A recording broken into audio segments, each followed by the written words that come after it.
तो चलिए अब नेक्स्ट जो हमारे इलेक्ट्रिक पोटेंशियल पढ़ रहे थे, अभी तक हमने दो पढ़ा। एक हमने पढ़ा कि एक्सियल पॉइंट पे, और ये जो है ये सबसे ज़्यादा इंपॉर्टेंट होता है आपके लिए, खासकर आईआईटी एडवांस में या फिर मेडिकल या फिर एम्स के जो क्वेश्चन पूछे जाते हैं वो आपको पीछे से ना डायरेक्ट इस फॉर्मूले से, जो अभी हम इसका डिराइव करेंगे, इससे डायरेक्ट आपके क्वेश्चंस हो जाते हैं और इसी टाइप के क्वेश्चन बेसिकली इंपॉर्टेंट होते हैं। तो देखते हैं पहले क्या है कैसे है। पहली बार जो हमने पढ़ा था इलेक्ट्रिक पोटेंशियल वो एक्सिस पे पढ़ा था, एक्सियल पॉइंट मतलब कि। दूसरी बार हमने पढ़ा इक्वेटोरियल में। इक्वेटोरियल में क्या होता था, इक्वेटोरियल प्लेन जो होता था उस इक्वेटोरियल प्लेन में परपेंडिकुलर होता था। दैट मीन्स कि अगर हमारा ये डाइपोल है नेगेटिव एंड पॉजिटिव, ये हमारा इसके बीच का लाइन ज्वाइनिंग है, दिस इज सेंटर, तो उससे ये perpendicular distance, that means 90 degree पे हमें ये कोई पॉइंट होता था, दिस इज पॉइंट, ये हमारा इस पे फाइंड करते थे और this point is called equatorial point. अब यहाँ पे हमें, और जो पहला केस था, पहला केस में हम ये अगर ये डाइपोल है तो इसी लाइन को ज्वाइन करते हुए आगे कहीं कोई पॉइंट होता था जिसको सेंटर से हम r डिस्टेंस मानते थे और इस पॉइंट पे फाइंड करते थे। अब हम एक जनरल पॉइंट लेते हैं। जनरल पॉइंट मतलब ये है कि अगर आपको इलेक्ट्रिक पोटेंशियल फाइंड कर रहा है कहीं भी, चाहे इधर या फिर इधर कहीं इस पॉइंट से ऐसे, तो वो जनरल पॉइंट होता है और उस जनरल पॉइंट पे इलेक्ट्रिक पोटेंशियल की वैल्यू क्या होती है ये हम देखेंगे, उसके बाद फिर चलते हैं। तो देखिए पहला जो है हमारा, this is basically distance r1, यहाँ तक हमारा डिस्टेंस r1, ये पॉइंट P तक। अब यहाँ पे वही चीज़, पहले हम क्या करेंगे, इलेक्ट्रिक पोटेंशियल फाइंड करेंगे। तो -q चार्ज जो है, -q चार्ज जो है उसके कारण देखिए क्या है कि ये माइनस और प्लस दो हमारा डाइपोल है, ये -q + q, इनके बीच का डिस्टेंस 2a है।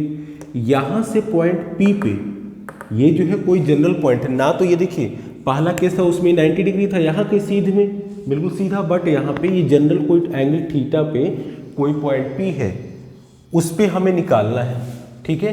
और यहाँ पे सबसे इम्पॉर्टेंट जो ये O जो इसके बीच का सेंटर है, इससे जो पॉइंट P है इनके बीच का डिस्टेंस है हमारा r, ठीक है। अब यहाँ पे जब ये r है तो यहाँ पे जो चार्ज -q है इसके कारण पॉइंट P पे जो हम इलेक्ट्रिक पोटेंशियल फाइंड करना है, ये डिस्टेंस है हमारा r1, प्लस q चार्ज जो है दिस इज +q, ये आपका +q चार्ज है। बस अब इस +q चार्ज के कारण आपको पॉइंट P पे फाइंड करना है।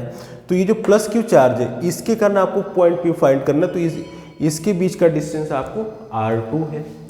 अब यहाँ पे क्या करना है हमें, तो इस पॉइंट पे इसके कारण जो इलेक्ट्रिक पोटेंशियल फाइंड हो रहा है उसका नेट निकालें। तो पहले हम लिखते हैं electric potential due to -q। Electric potential किसे रिप्रेजेंट करते हैं, V से करते हैं, कैपिटल V से। तो यहाँ पे हाँ ठीक है, तो V ड्यू टू -q क्या हो जाएगा, 1/4 pi epsilon not -q upon, यहाँ से यहाँ के बीच का डिस्टेंस क्या है, r1। हम जब इलेक्ट्रिक पोटेंशियल लेते हैं तो उसमें चार्ज का नेचर भी लिखते हैं, अगर वो नेगेटिव है तो माइनस साइन लगाते हैं, सिर्फ और सिर्फ V जो कि इलेक्ट्रिक पोटेंशियल हो, तो उसमें जो इलेक्ट्रिक फील्ड या फिर इलेक्ट्रिक फोर्स जो था उसमें चार्ज का नेचर नहीं लेते थे, केवल मैग्नीट्यूड लेते थे।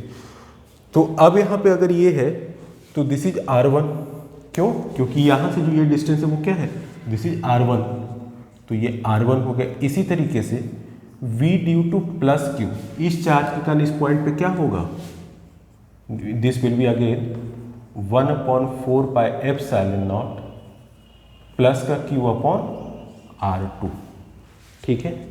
अब यहाँ पे देखिए ये डिस्टेंस यहाँ से ये है और यहाँ से ये है, इसके बीच में ये वाला जाहिर सी बात आपको बड़ा दिख रहा होगा, ये जो A से P के बीच का डिस्टेंस है ये काफ़ी बड़ा है, किसके कंपेयर में, B से P के बीच में, यानी कि r1 जो डिस्टेंस है r2 से बड़ा है। तो अगर ये बड़ा है तो कितना बड़ा, देखिए, तो अगर हम यहाँ से एक परपेंडिकुलर लाइन ड्रॉ करेंगे तो ये पॉइंट को हमने मान लिया कोई पॉइंट है हमारा, दिस इज C, ये पॉइंट C है जहाँ पे परपेंडिकुलरली ये लाइन मीट कर रहा है। तो हम ये B से C पे एक परपेंडिकुलर लाइन क्यों ड्रॉ कर रहे हैं, इसलिए ताकि हमें जो ये B से P के बीच जो R2 डिस्टेंस है वो हमारा यहाँ से इतना होगा, यानी कि R1 जो है R2 से कितना बड़ा होगा, R1 माइनस R2। और ये R1 माइनस R2 कहाँ से होगा, हम पॉइंट B से पॉइंट C पे एक परपेंडिकुलर लाइन ड्रॉ कर रहे हैं जो कि ये AP को 90 डिग्री पे इंटरसेक्ट कर रहा है। परपेंडिकुलर मीन्स 90 डिग्री पे एक दूसरे को डिवाइड करना। तो अब यहाँ पे यानी कि ये डिस्टेंस एक्स्ट्रा है हमारा R1 माइनस R2, और C से P के बीच का जो डिस्टेंस है वो हमारा क्या है, R2 के बराबर है। अब हमने यहाँ पे जैसे वहाँ पे हम लेते थे इक्वेटोरियल पॉइंट पे, ये जो हमारा माइनस चार्ज ये प्लस चार्ज होता था, यहाँ से इस तरीके से परपेंडिकुलर होता था, दैट मीन्स ये 90 होता था। अब यहाँ पे हम एक जनरल पॉइंट ले रहे हैं, जनरल पॉइंट मतलब इधर कहीं हम निकाल रहे हैं इलेक्ट्रिक पोटेंशियल, तो जाहिर से होते 90 तो होगा नहीं, थीटा होगा, तो दिस इज ये थीटा है, यही हमारा थीटा है। अब यहाँ पे तो जब electric potential at P find करेंगे तो वो क्या होगा देखिएगा।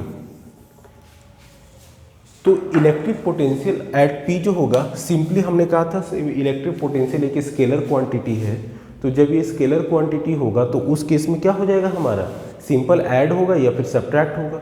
हमें इसमें वेक्टर एडिशन या कंपोनेंट रेजोल्यूशन नहीं करना है। तो net V T at point P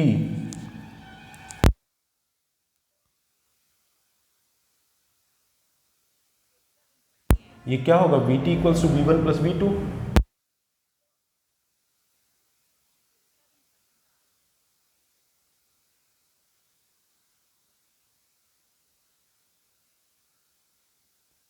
V1 क्या है हमारा, V1 मतलब कि ये V due to minus Q, V2 मतलब V due to plus Q, तो V due to minus Q ये वैल्यू है।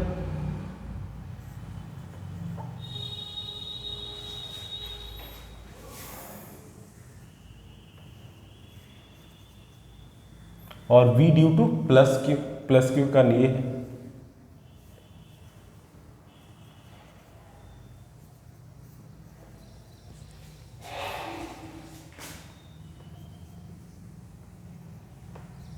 अब यहाँ देखिए 1/4 pi epsilon naught, 1/4 pi epsilon naught common है, Q भी कॉमन है, तो यहाँ से ले लेंगे 1/4 पाई एप्सिलॉन नॉट, यहाँ माइनस Q यहाँ प्लस Q है, ठीक है। तो यहाँ पे चार्ज जो है तो दोनों Q, तो हम यहाँ पे Q कॉमन ले लेते हैं, तो क्या बचा माइनस का 1/R1 और ये प्लस का 1/R2 बचा। क्यों, 1/4 पाई एप्सिलॉन नॉट और Q ये पूरा कॉमन था तो हमने Q बाहर ले लिया, बचा क्या माइनस का 1/R1 प्लस का 1/R2। अब यहाँ पे देखिए क्या करना है, जब ये हमारा इस तरीके से हो जाता है तो यहाँ पे एक चीज़ है समझिएगा, इसको फिर से हम लिख लेते हैं,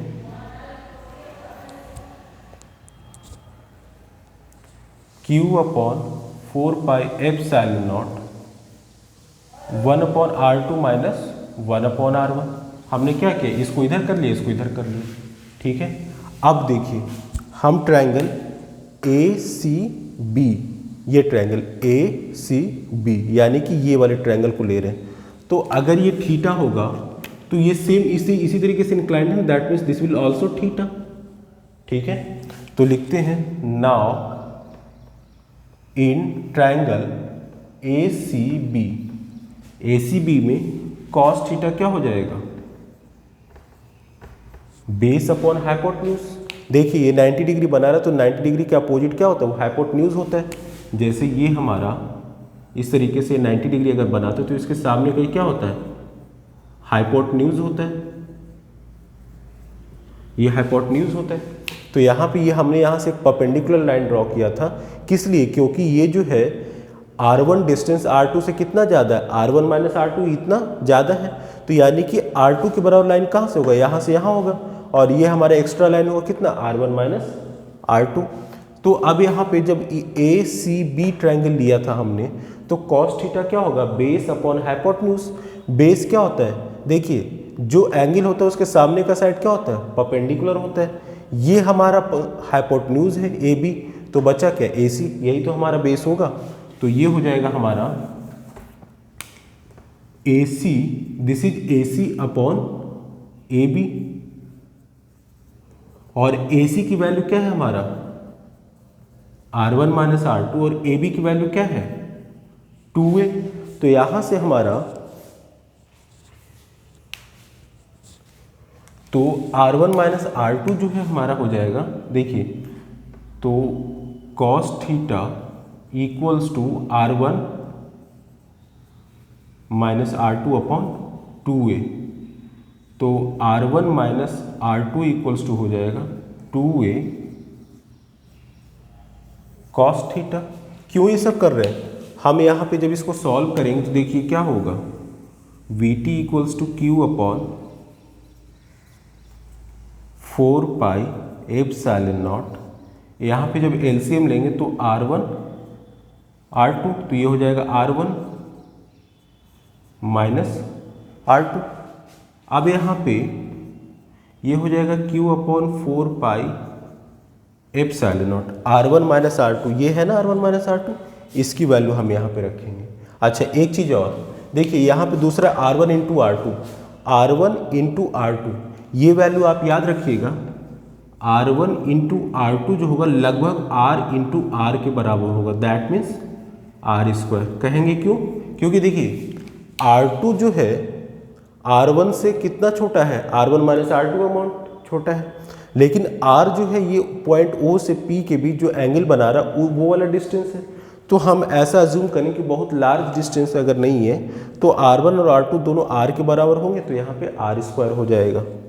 तो यहाँ से हम लिखेंगे ये आपका हो जाएगा R1 माइनस R2 की वैल्यू क्या होगी यहाँ पे 2A cos theta, 2A cos theta upon R1 into R2, ये R1 इंटू R2 है, ये बड़ा लिख देता हूँ। तो R1 इंटू R2 क्या हो गया हमारा R स्क्वायर। तो यहाँ से हमारा नेट बना। अब यहाँ पे देखिए Q upon 4 pi epsilon not, ये Q को हम अंदर ले आते हैं तो Q into 2A into cos theta upon R square. Q into 2A क्या होता है, डायपोल मोमेंट, हमने आपको पढ़ाया था डायपोल मोमेंट होता है ना, ये मैंने आपको पढ़ा रखा है जब डायपोल मोमेंट इलेक्ट्रिक फील्ड में पढ़ा रहा था। तो यहाँ पे क्या होता था P equals to Q into 2A, ये डायपोल मोमेंट स्मॉल p होता था। तो यहाँ पे हमारा यही चीज़ है Q into 2A, Q into 2A क्या हो जाएगा, ये डायपोल मोमेंट, और ये 1 आ जाएगा, तो 1 upon 4 pi epsilon not into P into cos theta upon R square. ये क्या है हमारा टोटल वोल्टेज, ये हमारा आ गया। तो ये हमारा है जनरल पॉइंट पे। अब हम लेके देखते हैं, जैसे पहले हमने पढ़ाया था आपको कि कोई ये डायपोल है, इधर वीडियो में आ रहा है इतना, हाँ ठीक है। तो ये डायपोल है माइनस Q और ये प्लस Q, ये अगर एक्सियल पॉइंट पे, तो इससे किसी आगे यहाँ से, इससे किसी आगे यहाँ पे कोई R डिस्टेंस पे पॉइंट P था, तो इस पर अगर हम निकालना था, देखिए ये जो लाइन ऐसे गया था थीटा, यही तो लाइन है ये थीटा, ये हमारा घूम के यहाँ आ जाए तो क्या हो जाएगा, एंगल 0 हो जाएगा। तो 0 जब हो जाएगा तो उस केस में क्या हो जाएगा cos 0 1, तो सिंपल फॉर्मूला क्या हो जाएगा 1 upon 4 pi epsilon not P upon R square. इसको हम फिर से देखते हैं, तो ये जनरल फॉर्मूला आ गया। अब यहाँ पे स्पेस हो तो बताएं फिर आगे।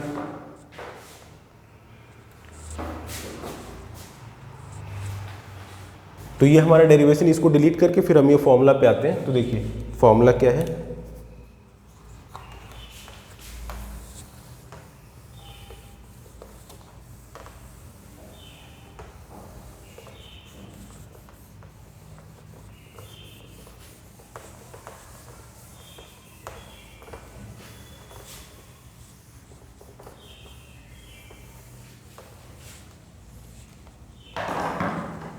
हमारा नेट फॉर्मूला जो आया VT equals to P cos theta upon 4 pi epsilon naught R square. ये हमारा टोटल वोल्टेज का आ गया। अब यहाँ पे देखो, अब अगर थीटा, ये जो लाइन है हमारा ये है, थीटा 0 होने का मतलब ये पॉइंट क्या हो जाएगा इधर कहीं, मतलब कि ये जो डायपोल है -q और ये +q का, यहाँ से कहीं पॉइंट r डिस्टेंस पे हम जो निकाल रहे थे पहला case, that was axial point. तो एक्सियल पॉइंट में यानी कि ये जो एंगल है यहाँ पे कहीं इस तरह से जो थीटा था, अब ये एंगल घूम के किधर हो गया इधर, दैट मीन्स एंगल 0 हो गया। तो जब यहाँ पे 0 एंगल रख देंगे, when first case theta equals 0, ये जो थीटा तो घूम के इधर आ गया, मतलब इधर कहीं पॉइंट पे ये P, ये जो P पॉइंट है इधर आ गया, तो ये क्या हो गया एक्सियल पॉइंट हो गया ना, जो फर्स्ट केस पढ़ाए थे। तो जब थीटा की वैल्यू 0 हो जाएगी तो ये हो जाएगा P cos 0 upon 4 pi epsilon naught r square. ये किसकी वैल्यू हो जाएगी, Vt की cos 0 क्या होती है 1 होता है।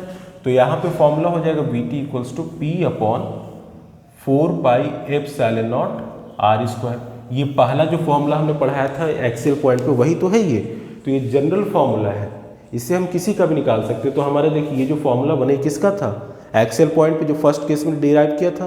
तो यानी कि this is generalised formula for any of the point, किसी भी पॉइंट पे निकाल सकते हैं। दूसरा हम निकालते हैं, तो जैसे दूसरा था हमारा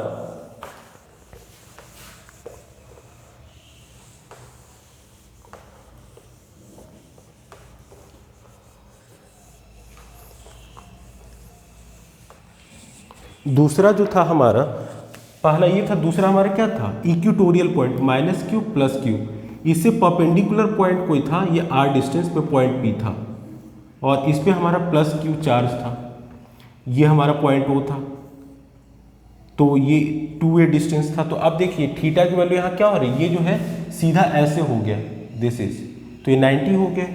तो 90 पे यानी कि अब when theta equals to 90 degree, तो उस केस में जो Vt होगा वो क्या हो जाएगा P cos 90 upon 4 pi epsilon naught r square. cos 90 की वैल्यू क्या होती है 0, तो 0 इंटू समथिंग क्या हो जाएगा 0। तो अभी हमने पिछला केस निकलवाया था कि जब इक्वेटोरियल पॉइंट होता है यानी इस पॉइंट पे 0, तो देखिए इससे आगे थीटा की वैल्यू क्या होगी 90 होगी, ये थीटा सीधा हो जाएगा तो 90, तो उस केस में इलेक्ट्रिक पोटेंशियल की वैल्यू क्या हो जाएगी 0। चलिए थैंक यू, नेक्स्ट पे लेक्चर में आते हैं फिर।